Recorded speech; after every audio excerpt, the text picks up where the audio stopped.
அஷ்டம சனி ஒரு ஜாதகத்தில் எப்படி ஒரு பாதிப்பை கொடுக்கும் அப்படிங்கிறதுக்கு உதாரணமாக மேலே ஒரு ஜாதகம் காட்டுறேன் பாருங்கள். இந்த ஜாதகர் கன்னி லக்னத்தை சேர்ந்தவர், கடகராசி. கடந்த 2023, 24, 25 மார்ச் வரைக்கும் இந்த ஜாதகத்துக்கு அஷ்டம சனி நடந்துக்கிட்டு இருந்தது. அப்போ இந்த பர்டிகுலர் ஜாதகத்தில் என்ன தசை நடந்துகிட்டு இருக்குதுன்னு செக் பண்ணோம்னா கேது தசை நடந்துக்கிட்டு இருக்கு.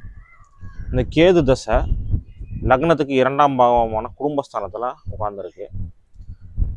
அப்போ குடும்பஸ்தானத்தில் உட்காந்துருக்கிற கேது இந்த குடும்பஸ்தானமாக சுக்கிரனோட வீடான துலாம் வருது.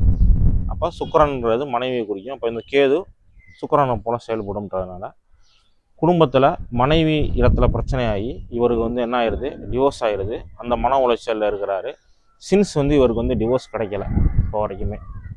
ஸோ அப்போ இவர் நம்மகிட்ட ஜாதகம் பார்க்க வரப்போ கொடுத்தோன்னே சொல்லிட்டு இந்த மாதிரி பிரச்சனையாக டிவோர்ஸ் ஆயிடுச்சா அப்படின்னு இருக்கிறப்ப, ஆமாம் சார் இந்த மாதிரி டிவோர்ஸ் அப்ளை பண்ணியிருக்கேன், பட் இன்னும் கிடைக்கல அப்படின்னு சொல்லி கேட்டார்.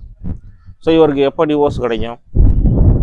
கேது தசை வர 2026 மார்ச் 7ஆம் தேதி இவருக்கு கேது தசை முடியுது. கேது தசை முடிஞ்சோடனேவும் இந்த கேதுக்கு 8ஆம் வீட்டில் இருக்கிற சுக்கிரன் பாருங்கள்.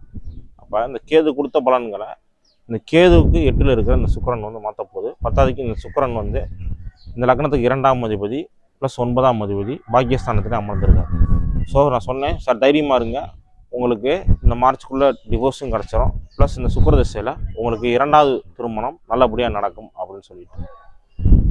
ஸோ ஒரு அஷ்டம சனி அப்படிங்கிறது தசாபுத்திகளுக்கு ஏற்ப ஒரு மனிதனோட வாழ்க்கையில் கண்டிப்பாக பாதிப்பாக இருக்கும்.